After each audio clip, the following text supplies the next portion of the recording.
Hi, I'm Gary White for Channel 6 Central Kentucky Television. I'm here with State Representative Terry Mills, who covers the 24th District, which is Marion and LaRue and Greene counties. That's right.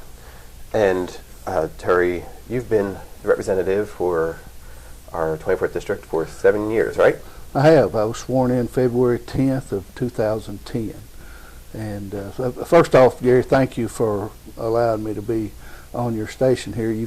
During the 7 years, nobody's treated me any better than you have, and I'm very grateful for that. But I appreciate you coming to my home today to do this interview. No, I appreciate it. Made it easy for me. Unfortunately, this might be your last interview as state representative, because most likely in the election in November. There's four more days to my term, so okay. they're not knocking at my door to interview me or anything. Right. And we will have a new state representative starting in 4 days, as you're saying, as we do this interview. January 1st. January 1st. The session starts January 3rd, and I believe the swearing in, the official, is on that day. They'll officially swear in the new guys.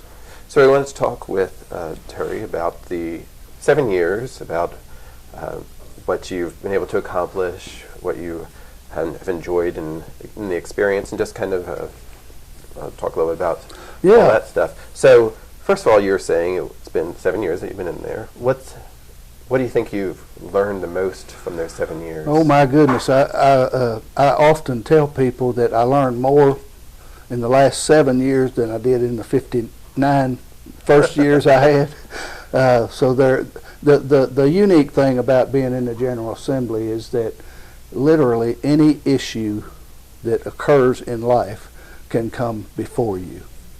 That's what I found to be the breadth, the diversity of issues. And you actually have to get into the weeds and into the details of all of those issues. I mean, you may be hearing about drug abuse one day and then something entirely different the next day.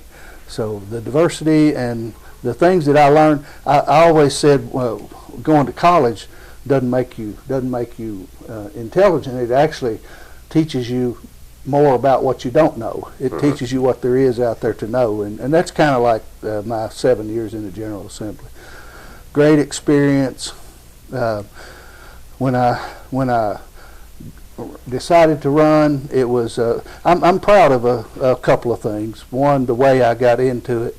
Nobody recruited me. I've since learned that most candidates are recruited by parties or by individuals or by focus groups to run, and nobody recruited me. After I retired from Social Security, I wanted to give back. Felt like life had been pretty good to me, and I was just looking for ways, and I didn't know what it was like to be a state representative. I knew that you were a servant of the people and that you represented lots of people. Had no idea. I had been to Frankfort, I think, twice before I went to file my papers to run. Didn't know anything about how the General Assembly worked. And I often say I was probably the dumbest person that ever arrived on the House chamber floor. But after about 3 years, I started to figure it out and did a little better. But I'm just, the way I got into it was a decision I made. I wanted to serve, and some people said, "Wow, you wanted to start out, at a bigger office." And I said, "Well, I don't know. It just felt like that was a good place to serve." So I'm proud that I did that on my own, and then, of course, obviously got lots of help after I announced and started campaigning. Now, you came into it after Jimmy Higdon, state representative, went on to be a senator. To refresh, Jimmy, Senator Higdon, ran against Jody Hayden for a Senate seat. Jimmy had the job in the House, and then ran and was successful against Jody Hayden. So that created a vacancy, and so I ran to fill the remainder of Jimmy's term, which was 1 year, and then 3 more terms after that. Yeah.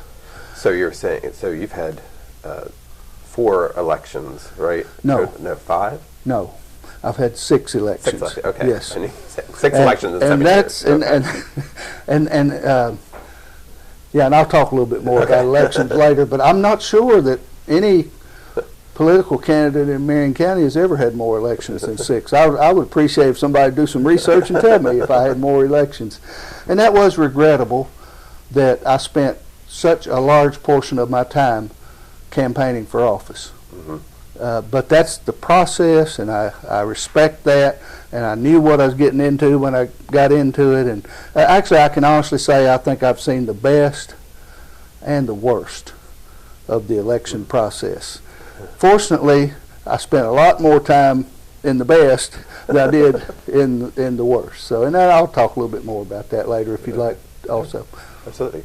So, what would you say you're most proud of being able to accomplish over those 7 years? Yeah, in addition to the way I got into it, I felt like from 35 years of being a bureaucrat, and really that's what I was, even though I was in management for most of that time, I learned how bureaucracies work. So for that reason, a lot of times when people would call me and ask for help with a state agency or with somebody else, because I understood how the bureaucracy works, I think I was better able to solve their problem.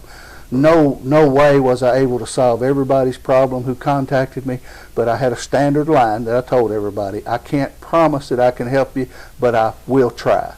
And so knowing how bureaucracies work, let me just give you an example. Bureaucrats, one of the big problems with bureaucrats is they're like everybody else. They don't want to do any more work than they have to. So if I ask, say, a bureaucrat to help me get through, for example, a driver's licensing issue, maybe something that doesn't happen all the time, a lot of times it's easier for that bureaucrat to say, no, can't help you, or no, we don't. When in reality, if that bureaucrat dug and pushed and really understood the job, they would be able to help that person. So a lot of times when I dealt with bureaucrats, I would have to say, now wait a minute, don't say no to me. You check it out and you look at the procedures and you find out from somebody higher up if you have to, but you know, there has to be a way to solve this problem. So sometimes that was beneficial. I don't mean to denigrate bureaucrats, it's just kind of the nature of the beast. If I had bosses when I worked at Social Security that felt like if you could keep people out of the office, then you had less work to do. Well, I didn't see that as being good, because we're there to help people. So helping people get through bureaucracies, I think, was one of my biggest. Some of the big issues that I worked the hardest on were the drug issue. We passed some legislation 5 years ago that required doctors to report when they prescribed pain medication into a computer system, so that you couldn't go, say, to Campbellsville and get a prescription at the emergency room for pain and then come to Lebanon the same day and we really know what they're using it for, selling it or using it to abuse. That was a significant piece of legislation that made a difference, I think. Now, did doctors like it? No. They were kicking, local doctors were kicking and screaming because it was going to be harmful to them. But in retrospect, I haven't talked to many of the doctors about it, but I think it was a good thing. Did that solve the drug problem? No. It's still the biggest problem we have in Kentucky. And we've got to keep battling it. You can't give up on it, but we've got to keep battling it. So that was something significant in my memory. I was heavily involved in the hemp legislation that passed in 2013. That became an interesting political struggle. I called the hemp bill at that time in 2013 Senate Bill 4. What it really was is the Jamie Comer for governor bill. And so the politics got pretty ugly during that time. But we are moving forward with the hemp program, and it has potential. Still a lot of questions, but it has potential. And I'm proud that I actually filed the first bill since the Hemp Commission was created, I believe in 2002. I filed the first bill to set up a structure to make it legal in Kentucky. It's still not legal federally, but legal in Kentucky. And then after I filed that bill, because of the politics, they wanted it to be a different bill, and so I let them. And that was really interesting. But it got a little bit ugly politically, and a lot of people don't know that. Eminent domain, was an interesting. That's something that stands out in my memory. I spent considerable time getting passed in the House a bill that would prevent private companies from using eminent domain to put in the pipeline, the Bluegrass Pipeline. Right.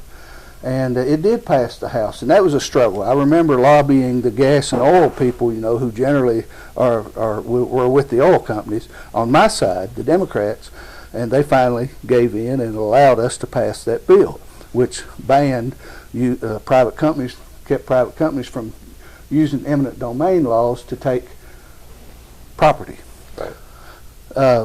I felt good about that. Now that bill subsequently failed in the Senate, didn't get enough, but because there was a court ruling that agreed with the legislation that we passed in the House, that it kind of blocked the Bluegrass Pipeline temporarily. Now that struggle goes on, and it will continue with the projects that are going on now, and Right. There's a lot more to that. But that's something that stands out that I worked very hard on. We had a bill last winter to create a new state fair board, and the House passed a version and the Senate passed a version, and I got put on the conference committee to work out the differences.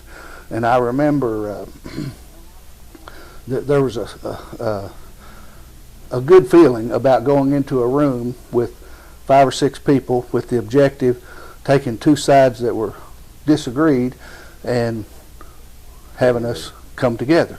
And so that was an interesting experience, you know. I got involved, and I made a suggestion that they eventually adopted, and all of us agreed to come together and produce a bill that both sides could agree on. That felt really good. That's something that having people up, having visitors up, and being able to recognize people from Marion County. We had singers, ball teams, individuals, politicians. Turtle Man, probably the biggest. In my 7 years, probably the most raucous visitor we had was Turtle Man. I remember he picked the legislators up and swung them in his arms up in front of the chamber, and when he left the chamber, and they had to kind of pull him out because he wanted to talk to everybody. And when they took him out of the chamber, there's a stairway that goes down made out of marble, and you know, very solemn kind of scene. And Turtle Man jumps on the rail and slides down the length of the rail, and then stands there for about 2 hours getting pictures. So that was really, really interesting. That was a lot of fun.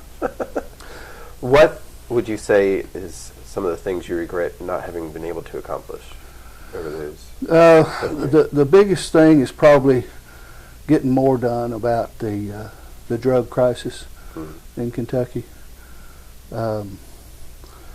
I still believe it's the single biggest problem we have. It affects our justice system. You know, 2/3 of the people in our jails are drug-related issues. Our education system, you have to instruct around drug issues. Finding employees. Healthcare, and finding employees, finding a workforce that's drug-free. So we're still, or I guess they still are working on that now, but I regret that we couldn't do more. I don't know if it's a solvable problem. I don't know if we could get to people, to kids at an early age, and somehow embed in their thinking that they don't want to do that doing the right thing does not include using drugs illegally or using illegal drugs abusively. Somehow if we could get that mentality in our children, I think we could go a long way. But even if we can't solve it, we can't stop trying. So we've got to keep fighting the drug issue. Some of the issues, you know, that jump out with the pension crisis in Kentucky, but that's solvable. It's solvable. Will it take some sacrifice? Will it take some legislative attention? It will, and that'll be an ongoing discussion. But I wish we could have done more. We got a good start last year. If we just stay on that path, then I think we can do something about it. But I thought about that before you came, Gary, and I can't think of a single vote that I would have voted a different way. took some criticism for a lot of the votes, but I probably would have voted. And had people been there with me, and had people read the bill and had all the information and heard from both sides, most people probably would have supported the way I voted, in spite of the recent